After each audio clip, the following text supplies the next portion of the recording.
The broadcast is now starting. All attendees are in listen-only mode.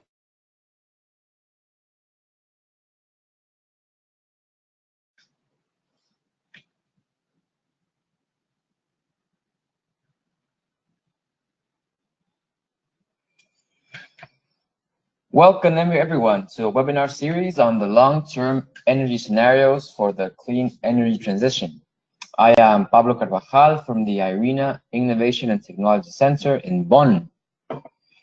This webinar series is organized as one of the activities under a clean energy ministerial campaign on the long-term energy scenarios. And it is aimed at promoting the wider adoption and improved use of long-term energy scenarios in guiding long-term transition to clean energy.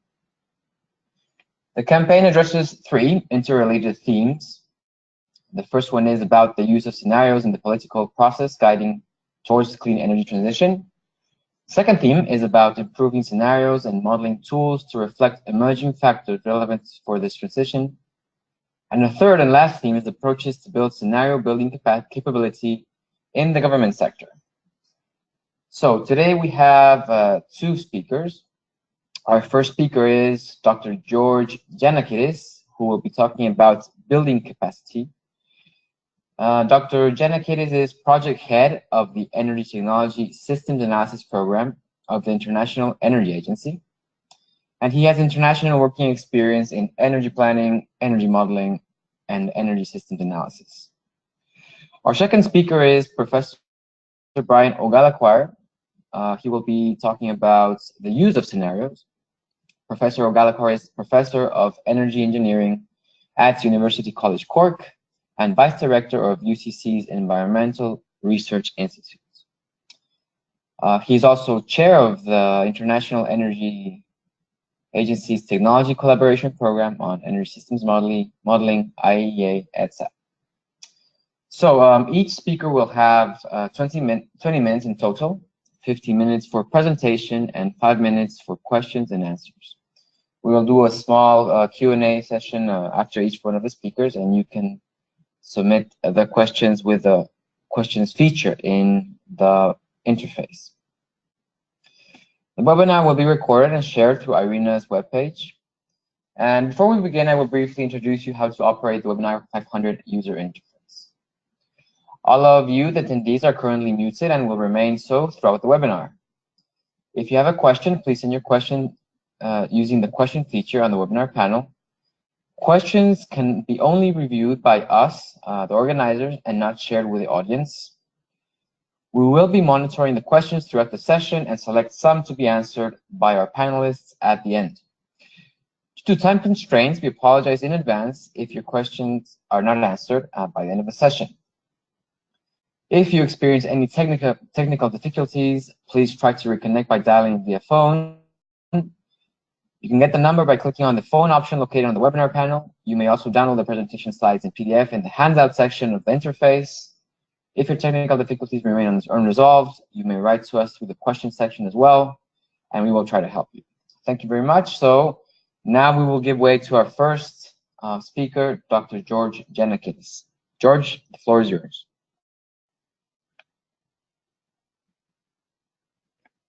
Thank you, Pablo. Good afternoon, everybody.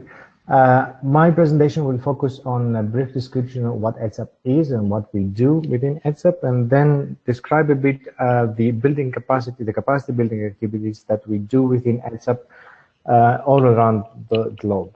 So HeadsUp stands for Energy Technology Systems Analysis Program, and it is a technology cooperation program of the International Energy Agency.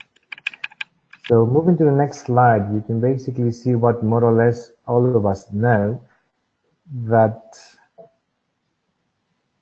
analyzing energy systems overall is a complex process. Energy planning is a complex process, and it's getting more and more complex and uncertain, especially as we're talking about long-term scenarios that have to include things like environmental protection issues, supply risks and security, effects on the economy, and all that.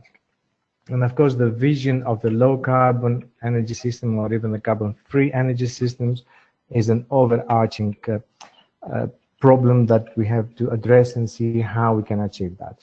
So HeadsUp focuses on an energy systems approach in order to optimize the use of resources and then prioritize actions, focusing technology deployment and development. We basically try to represent reality within a model. The model is translated into a mathematical description, which is filled with data, and then we run and optimize it to get results. And of course, the most critical part is the cross-checking of these results with the reality and then looping in order to basically find reasonable outputs from our model compared to the actual reality. So moving to the next slide, basically, we can see that what HeadsUp is a very unique network of energy modeling teams. You can see that we cover quite a lot of countries around the world as members of HeadsUp, but also even more countries are basically using the tools that we are developing in order to analyze their energy systems, run scenarios, and contribute to policy making and planning within their countries.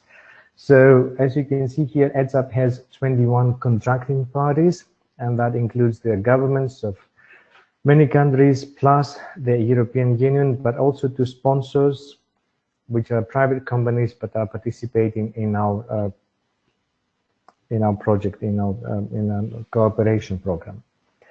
So in the next slide, you can see that HeadsUp is one of the 39 IEA technology collaboration programs. It started back in 1970s, right after the first oil crisis, and it started having a vision of develop an energy systems model, and this is what was done with the Markov model, which was then replaced by the times model, which is the model, that the tool that we use today. The participants in HeadsUp are also assisting policy decisions by modeling future energy pathways. So analyzing scenarios, and especially medium to long-term scenarios, is basically what all the partners of HeadsUp do. And we focus on the key role of technologies because, as you will see, our models are basically focusing on technologies because they're technology-rich models. We have workshops twice per year in order to discuss activities and exchange ideas. And also we have a training together with these workshops, but even more opportunities for training around during the year in different places around the world. So if we move to the next slide, you can basically see the basic idea of TIMES, the integrated Markov FM system. It's a model generator in the sense that it can be basically used to reproduce, to create the energy model of either a country or a region or the number of regions or even a global model like TM. It is a technology-rich model because it goes down to the details of technologies, and it basically covers the whole of the energy system, looking into costs, emissions, energy balances, and prices. And as the output, we can get the capacities of technologies, costs of energy commodities, emissions, energy flows, and associated prices. Now, if you see the next slide, what we have just created sort of a few months ago is a starter platform. So we tried to simplify the process of building the initial model using TIMES, because you can understand that it's quite complicated to basically start using and start building the model. So TIMES Starter is a relatively easy way to start creating a model for a country using a comprehensive platform, a complete TIMES model with also associated reporting tables, and it has been applied in a number of countries within their concept of developing their NDCs. So moving on to the next slide, you can see basically that the community, as I have told you before, organizes 2 workshops per year. Every year we co-organize, or we coordinate the organization of our workshop together with the IW, the International Energy Workshop, and we also offer modeling training sessions at least 3 to 5 times around the world. We have large numbers of around 25 research institutions involved in our team, and we try to share among this team all the new developments and the analysis that we're doing. We are in close collaboration with IEA, IRENA, the World Bank, and other international associations. You can see in this slide links to our website. We can actually find more details regarding the meetings, the projects, and the presentations from our meetings. It could be a useful source of information to actually see the presentations during our workshops, where we try to discuss the work that is being done by the different members. So in the next slide, you can basically see that the work that we're doing is very much related to the policy analysis, and as Brian will explain in his presentation, it has been used in several countries to formulate policies regarding the decarbonization of the energy system. And it has, and Markov Times is also listed as one of the 4 selected modeling tools in the UNFCCC guide for preparing the national communication. So in our current work program, which is shown in the next slide, you can see what is the focus of our research and development for the period 2017 to 2019.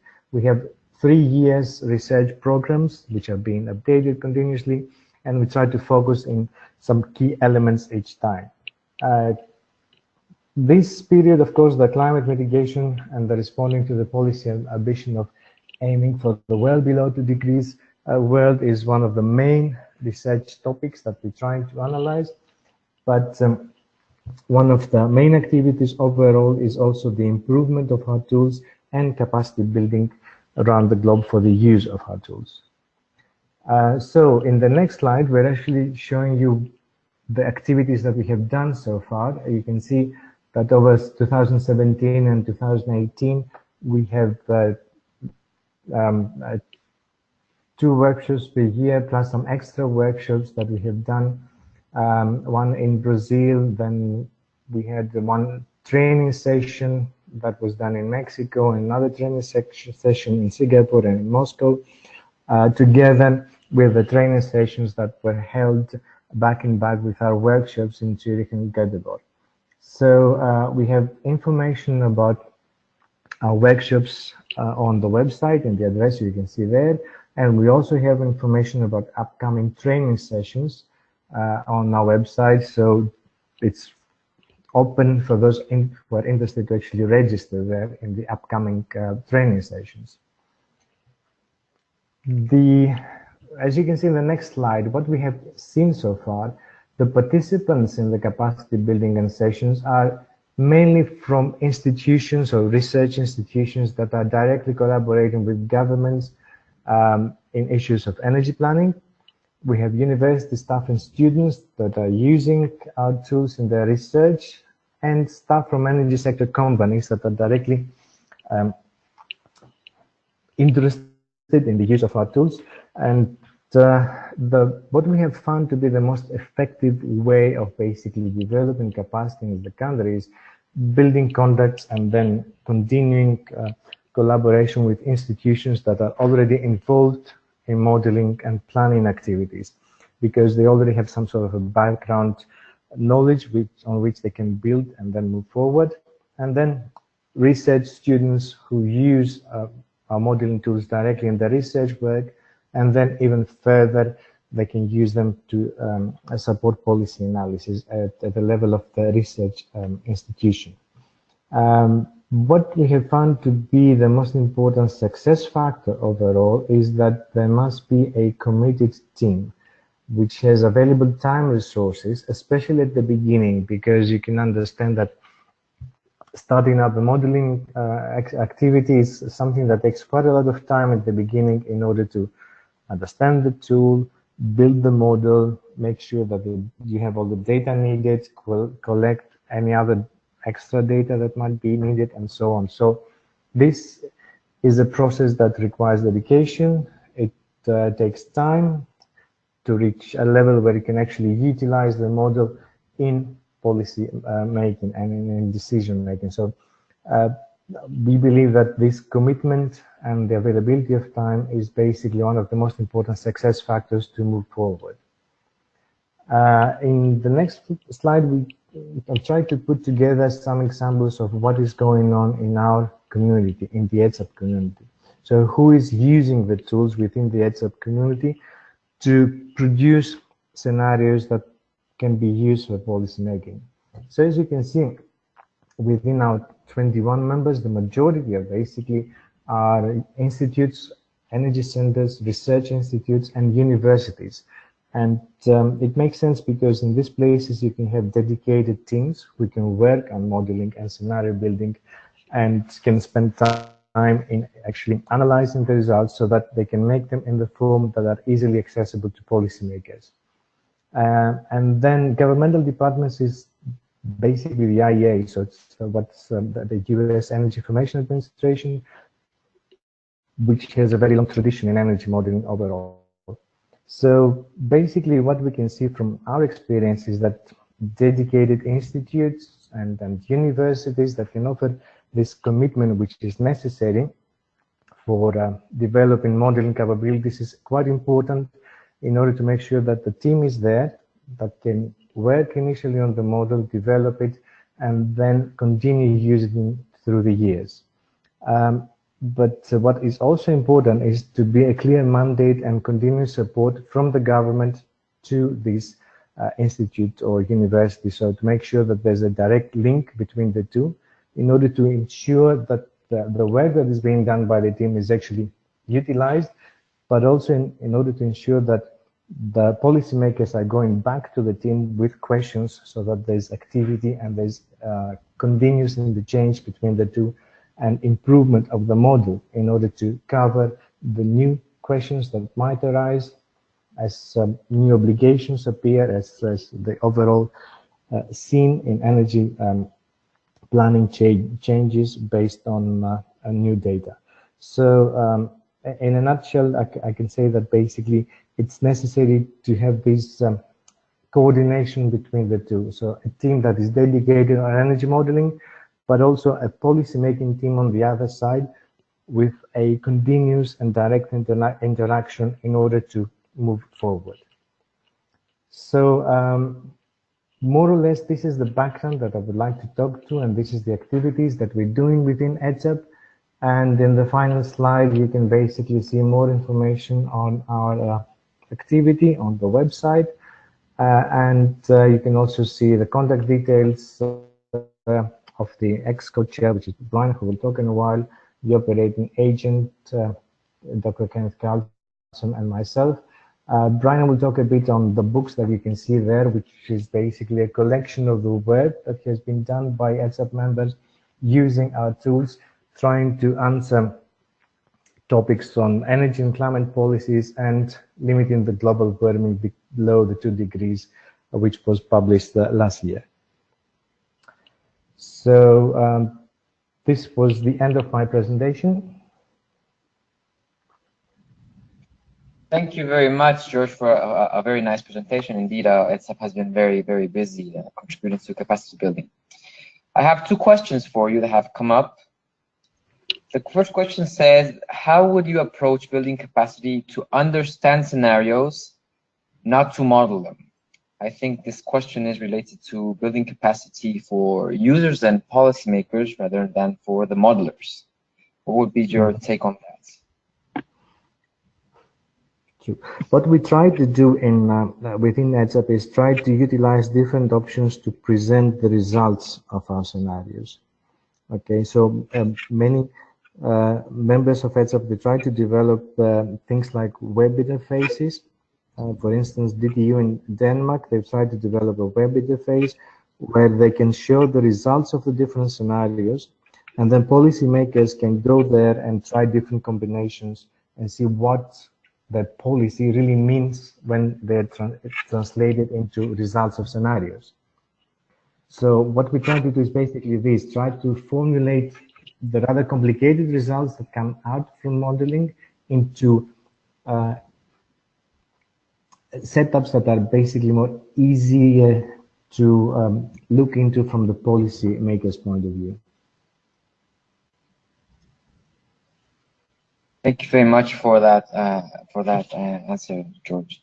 Another question that had come up is if during the workshops have you seen a trend in the shifts of interests in the courses? In the interests, in the sense of the topics? Of the topics, I believe it's in the sense of the topics that are being modeled at the moment. Or taught at the moment. Well, basically, the topics do change, and really depends quite a lot on the overall global policy. For instance, after the Paris Agreement, almost all the teams focused towards this direction, trying to utilize the models or change the models in order to be able to analyze deep decarbonization scenarios. So they're very much, the modeling work is very much connected with the overall policy that changes continuously. Also, for instance, hydrogen was had a hype in one period, then it sort of started disappearing from results, and then now it sort of comes back again and is being again analyzed in more detail. So there are changes overall, yes. Okay, thank you very much, George. We will now pass to our second speaker, Professor Brian O'Gallagher. Please, Professor.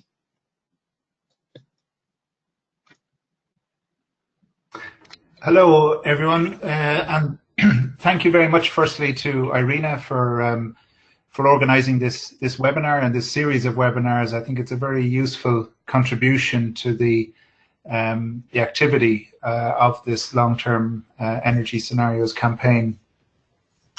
I might start by just touching on a couple of points that came up in those questions. They were very useful questions. I think the challenge of understanding what comes out of scenarios is a very important skill that energy modelers learn.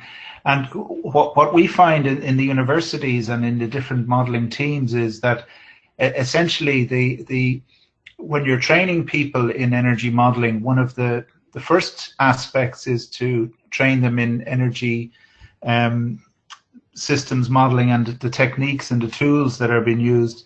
But secondly, then to also try and develop their critical capacities in terms of challenging themselves when they see a set of results that they've produced.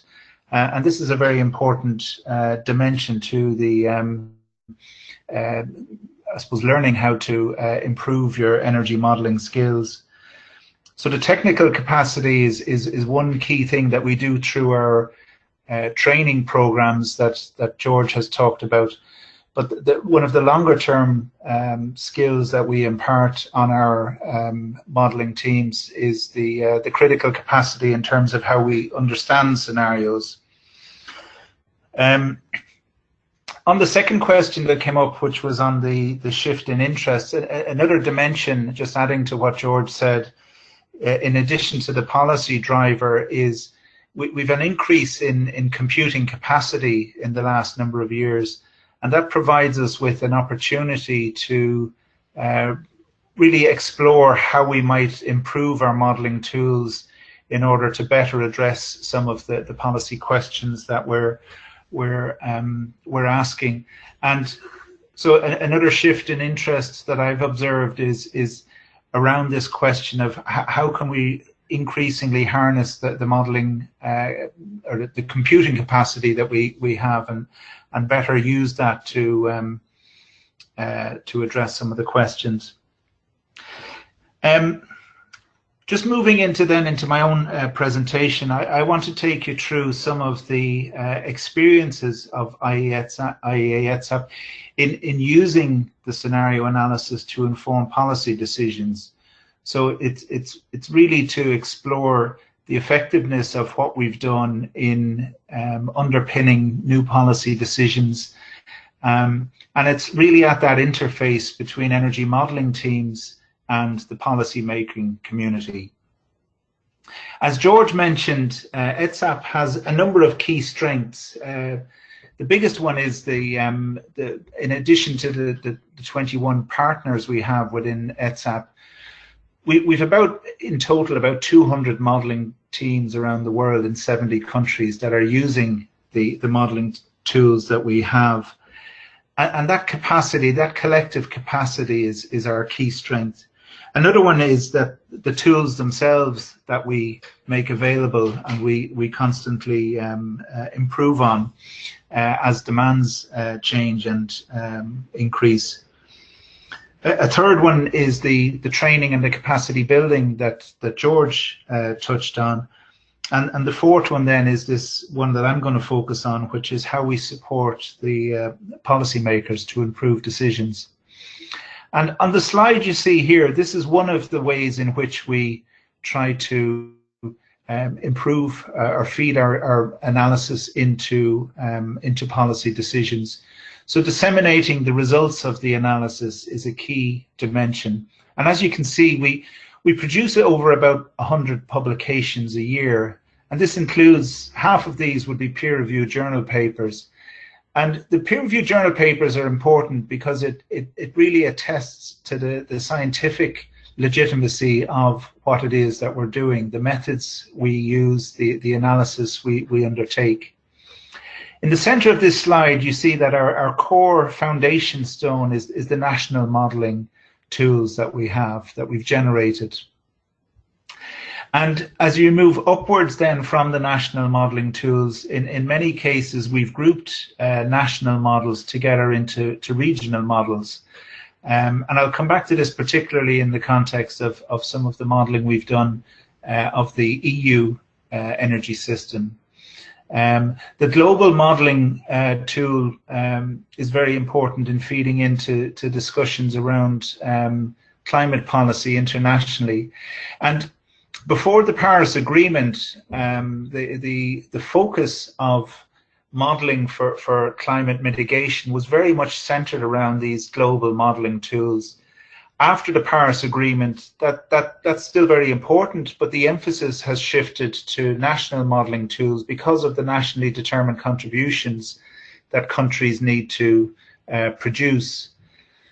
So this is we see this as a great opportunity for HeadsUp, our strength being having modeling teams in about 70 countries, and this policy requirement for building national capacity and using that capacity to improve the nationally determined contributions. Looking at this slide below the national models, we have a number of subnational models as well. And this is increasingly important as we, particularly as we deal with large countries, but also regions have specific characteristics that lend itself to having individual models for them. And finally, the local models. I mean, there's an increasing emphasis on city planning, urban planning, town planning, and local area planning. So disseminating these results is one of the dimensions to our work on supporting policy decisions. But of course, making analysis available is not the same as informing policy. It provides the analysis to underpin policy decisions, but whether those policy decisions will be underpinned with this analysis or not depends on the level of engagement. So we're very conscious within HeadsUp that we don't want to be ivory tower analysts performing our analysis, producing reports, and then disseminating and stopping there. And very much a very strong tradition within HeadsUp over the last 40 years has been that engagement with the policy, active engagement with the policy making community. And that's what I'm going to speak to. If we move to the next slide, this touches on something that George mentioned in his presentation. We've produced a book in 2015 called Informing Energy and Climate Policies Using Energy System Models. And it was precisely to tease out that bridge between the modeling capacity and the analysis and the policies that have been underpinned using this capacity that we've developed. So you can see there in terms of the bullet points what's covered in that book. There's a link to the book, and we launched it at the International Energy Workshop and Dolph Geelan from IRENA kindly hosted that launch. And then we also had a subsequent launch with Fatih Birol from the International Energy Agency. But as you can see, the third bullet is the key one that I want to focus on. So how have we supported energy and climate policy using the HeadsUp modeling tools and throughout the HeadsUp community? So next you'll see the success, I suppose, or this book has been very received very well, and that was our hope when we produced it. We felt there was an appetite for some, not so much a book on the methodological developments, although there are those within that book, but more so on the applications side of things. And as we move to the next slide, I just touch on 4 examples that we include in the book of activities in different countries where we've seen energy policies being influenced by the work of HeadsUp teams. So on the left-hand side, you'll see 2 countries which have followed a similar pattern in terms of the activity. In 2014, in Portugal, there was a national action plan on climate action that was published, which relied on the analysis of the Portuguese times modelling team. And that team also supported their country in negotiating with the European Union on targets for 2020. And we had a similar experience here in Ireland, but I'll come back to that in more detail shortly. But you can see there that similar timelines and similar types of influence. On the right-hand side, we see some, I suppose, examples that cover a longer time frame. So within the UK, the predecessor to the Times model, the Markov model that George touched on, was used to develop scenarios that underpinned the UK Energy White Paper in 2003. And that allowed the UK to consider how they might meet different levels of climate mitigation ambition at least cost. The difference between that analysis and what was used to underpin the 2007 Energy White Paper in the UK was the addition of a macroeconomic feedback. So not only does that analysis provide a least cost solution, but it also gives an indication as to what the impact on the macroeconomy might be. And this provided comfort to the legislators in enacting legislation in 2008.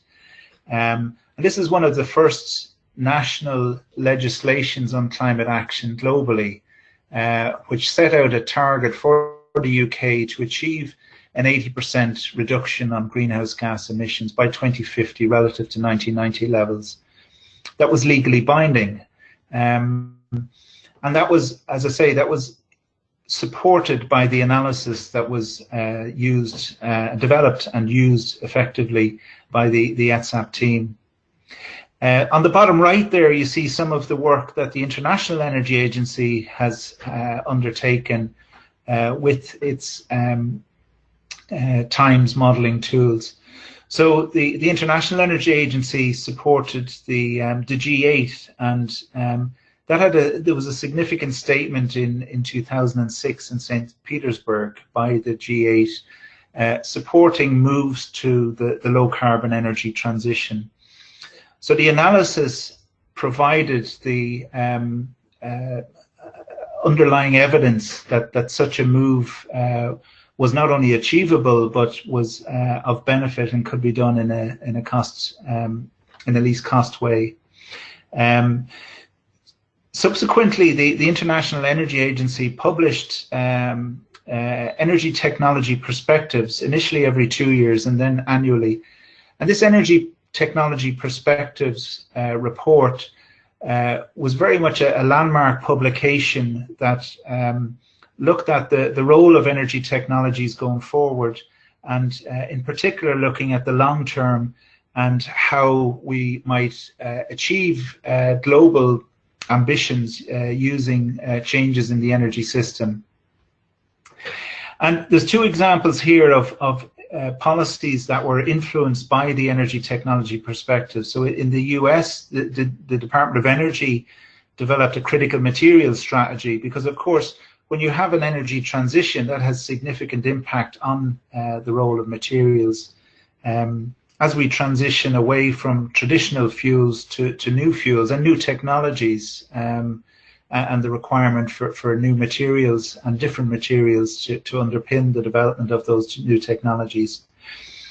And while most of the policies that have been influenced by the Times modelling activities have focused on energy and climate policy, interestingly, the UK, they used it to inform their innovation strategy. So, and this is another, we've had this in Ireland too, where when national governments want to be able to prioritise how they can fund research into energy and into other sectors. And the Times modelling tools and the scenarios developed using those tools can be a very good foundation for informing an innovation strategy. So that's 4 examples of energy policies that have been influenced over the last number of years by the HeadsUp teams using the tools that we've developed within the HeadsUp community. On the next slide, I'll go through the case I'm more familiar with in more detail, which is in Ireland. And you can see here in 2013, we produced the first low carbon energy roadmap for Ireland. And that was a very significant development in providing long-term analysis of the energy transition, and it fed into the discussions around legislating for climate action. And it provided comfort, a bit like similar to the UK situation, it provided comfort in the government setting up a legislation, the Climate Action and Low Carbon Development Act in 2015. We also did some work then that informed the Energy White Paper, and in addition to the climate mitigation, this focused on things like energy security and energy poverty, so issues associated with energy policy, not just associated with the climate mitigation. And this fed into the Ireland's publication of a white paper in 2015. The next piece of work we did was to inform the national mitigation plan. So Ireland's had set up the enacted legislation in 2015, as I mentioned, around climate action, and in 2017 produced the first national mitigation plan, which sets out how the low carbon transition might be supported through policy development. We also then supported the Irish government in engaging with the European Union around what target would be appropriate for Ireland for 2030 in terms of energy efficiency, emissions reduction, and also in terms of renewable energy. We used those case studies in the book I mentioned that we produced in 2015, and we also used them subsequently in the second book that we produced, the IEA HeadsUp book that was published by Springer, focusing on the Paris Agreement. And that second book, George has mentioned this, it was really to respond to the Paris Agreement and try and help to inform some of the decisions around whether it was achievable and how it might be delivered. And I'll come back to that. The next piece of analysis that we focused on was EU analysis, and this was in collaboration with IRENA, and looking at the evolution of the European energy system and how renewable energy might be increased. This was in the short term, in the period to 2030.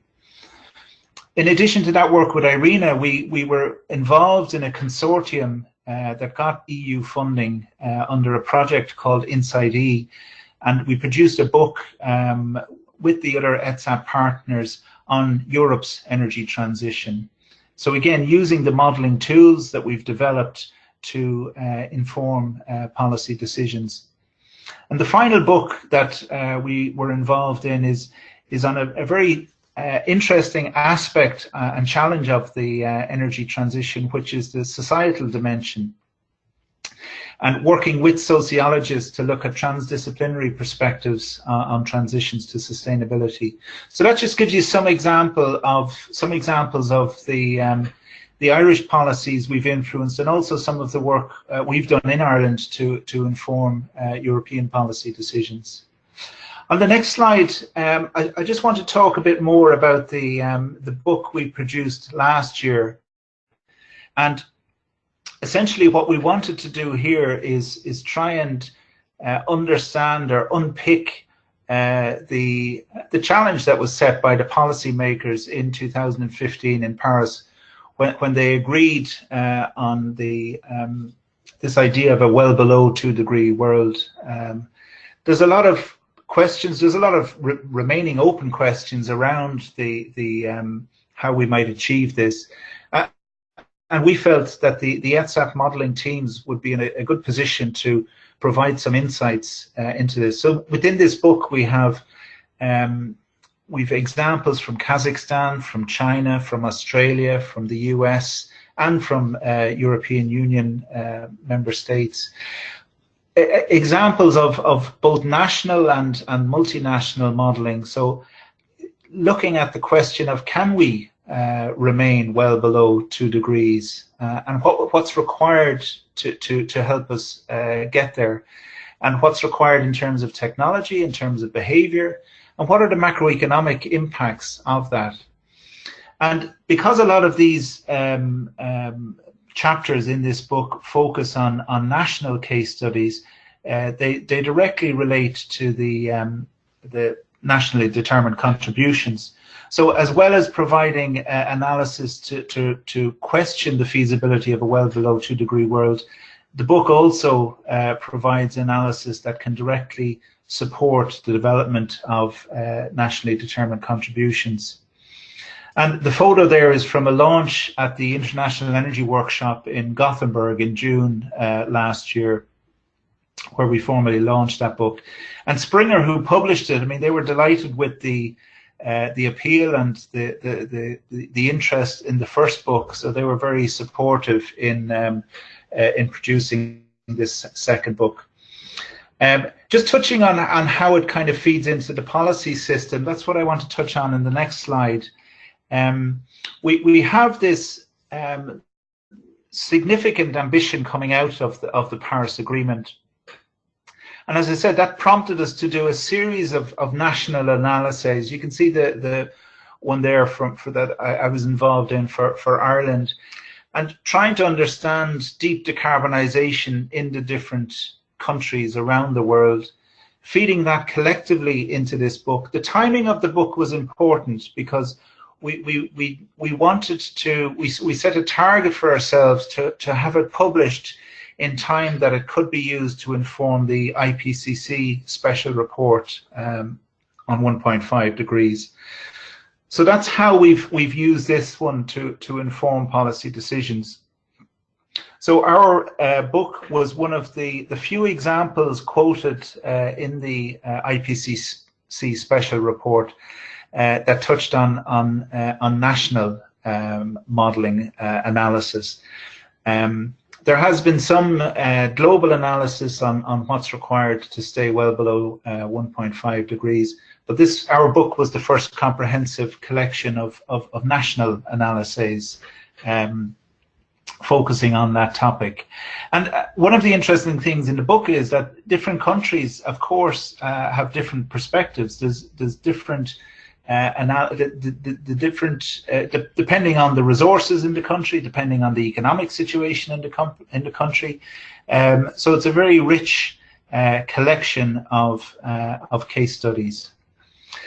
Moving on to the next slide, I want to develop further this work we did with IRENA on increasing the European Union renewable energy ambition. So in 2014, there was a target agreed by the European Council that 27%, a minimum 27% of Europe's energy would be from renewable sources by 2030. So we worked together with IRENA on, I suppose, challenging that or questioning that and seeing could it be higher. And it was really using the remap modeling framework and then adding some energy modeling analysis and approaches from our perspective. And we did the work together on the electricity system. And it suggested that the electricity system, we could get about 50% of electricity from renewable sources by 2030. So that fed into the report that the European Commission and IRENA collectively published last year. And that report suggested that 50% of electricity from renewables could be combined with a renewable energy contribution to heat and a renewable energy contribution to transport, and that overall the EU could aim to double its renewable energy share from 17%, which it is currently, to 34% by 2030. And the important outcome of that is that the European Council decided then late last year to establish a new target for 2030. They didn't quite go as far as 34%, but the new target now is 32%. So effectively, through that analysis, we supported the EU in increasing its ambition from 27% by 2030 from renewable sources to the current target, which is 32%. And I think it's a very good example of not only the how modelling is used to inform policy decisions, but a collaboration between HeadsUp and IRENA.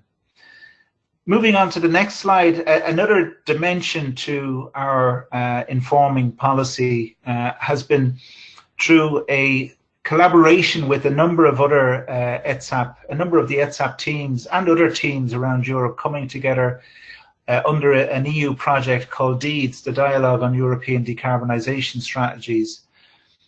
And this project, the call for Europe for this project arose because they had within Europe agreed a decarbonisation pathways initiative, and part of that was the establishment of a high-level panel. And this was a panel of experts, former IEA chairs, the head of the PIC in Germany, and a number of other kind of thought leaders in decarbonisation. But there was no technical analysis or supporting work that could support this group, this high-level panel. So the EU put out a call for proposals, and a number of HeadsUp partners and others came together and formed the DEEDS consortium. And one of the key things they've done, now that the high-level panel has concluded its work, and you can see the final report there on the right-hand side. And one of the things that the DEEDS consortium provided was not only some analysis to feed into that high-level report, but also some editing and reviewing of that final report.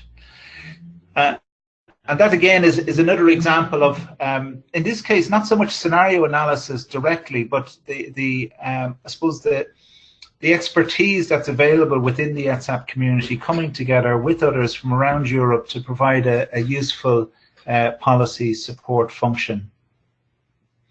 So that really sums up, as I say, a number of examples of the activities of HeadsUp to support policy teams.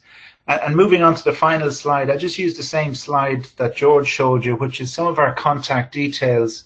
And again, just links to those two books that I've mentioned. Now, there's been many more, there are many more examples, but in the time available, I've limited it to these. And you can get more information from our annual reports and more detail from these books. As George mentioned in his presentation, we also have a team at the Joint Research Centre of the European Commission who've been doing policy analysis there to support EU policy. We have The Energy Information Administration is the US representative on the IEA HeadsUp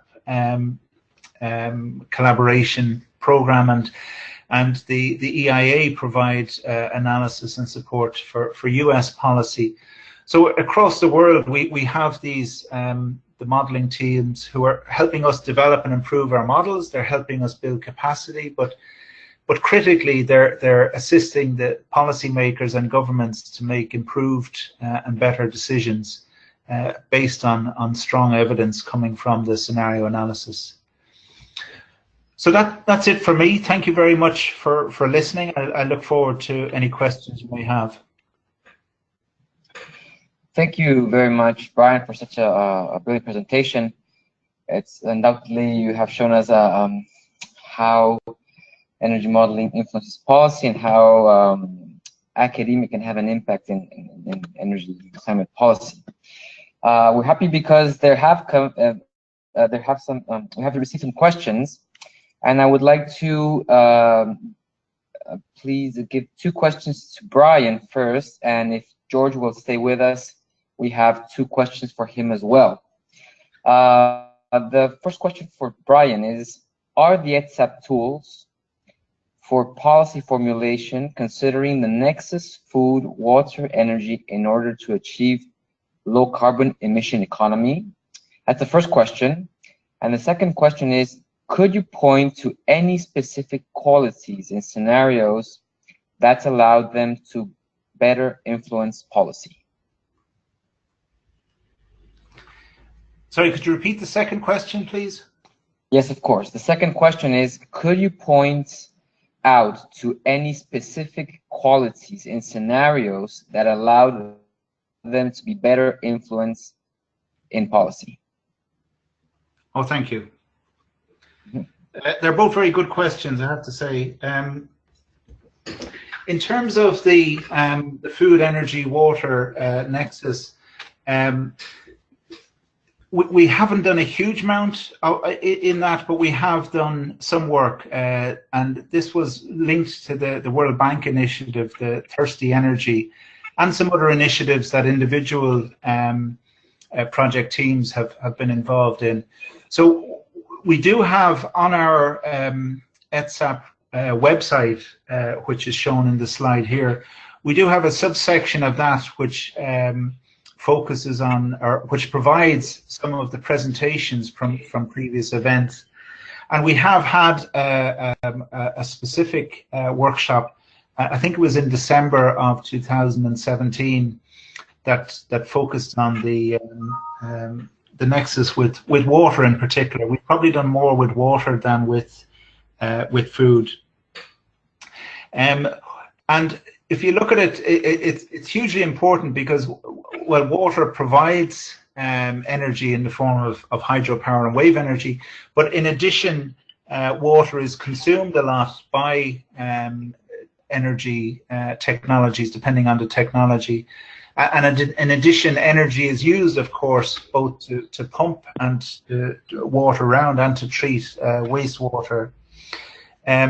In the area of food, the interconnections are also very strong, and we have this ongoing and long-standing food versus fuel debate, which is going to, I think, get more tricky as time goes on, and as we look more towards a well below 2-degree system.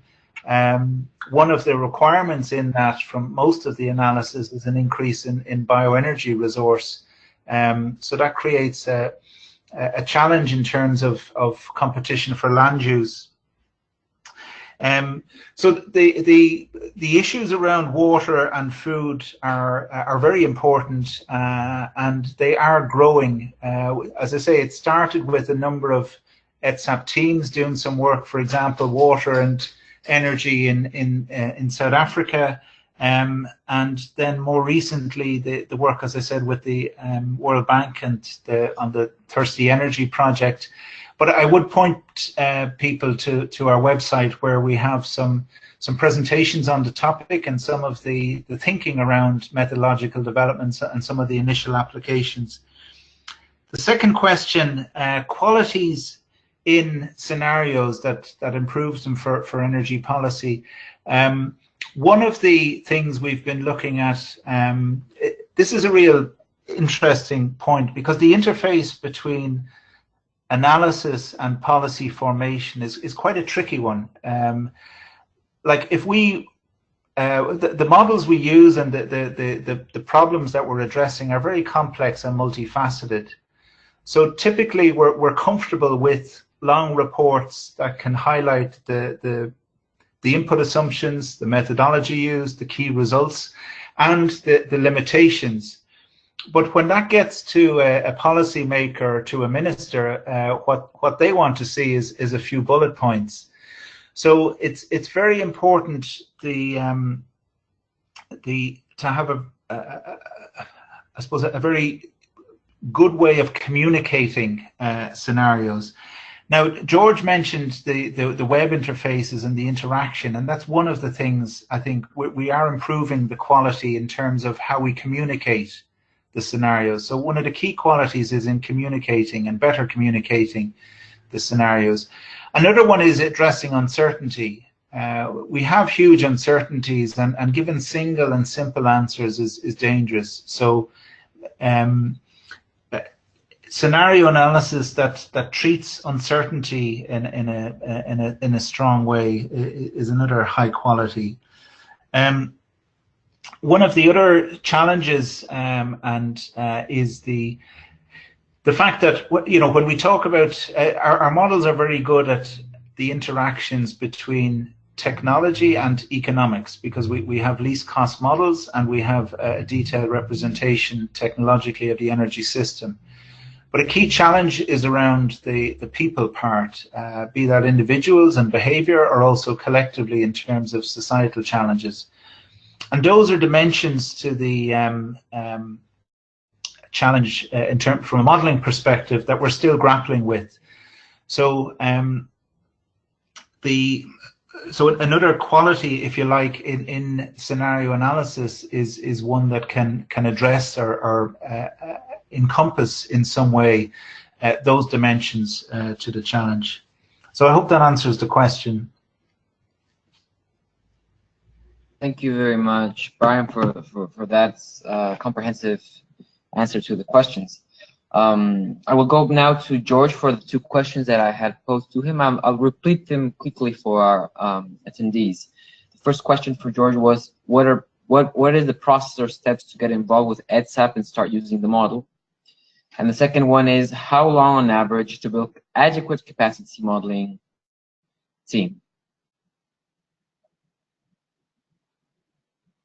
Okay, so the process, there are two options there. You can either become a contracting party to HeadsUp, which is a process that can be take about 6 months, because it's the government of the country that has to be invited by HeadsUp and then sign the contracting party agreement and all that. So that can take some time. But you can actually have access to the tools directly, because the code of times, which is written in GAMS as such, is available for free. But in order to use it, you would need to get GAMS, which is the algebraic language that is used for the model, and an interface. So that can be acquired at a price, and you can find information for that on HeadsUp's website. So in principle, if you want to be involved in the HeadsUp community, then it might take some time, because it's a process that has to go through the government. But if you want to simply start using the tool, the model, then this can be done very quickly.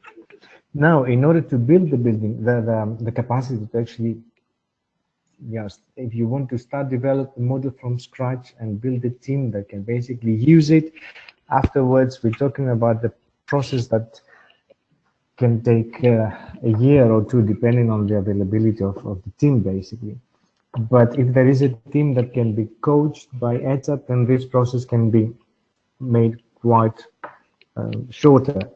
I would expect that a period of 6 months is definitely necessary if you're starting from scratch, because you will need to collect data to build the model and so on. But to get a team that can really use the model in all its potential, then this can be a longer process. Thank you very much, George, for your answer, and we want to thank you both for having presented today in this webinar series. We want to remind our audience that the next session of the webinar series will be on December 24th, 2019, for our 4:30 p.m.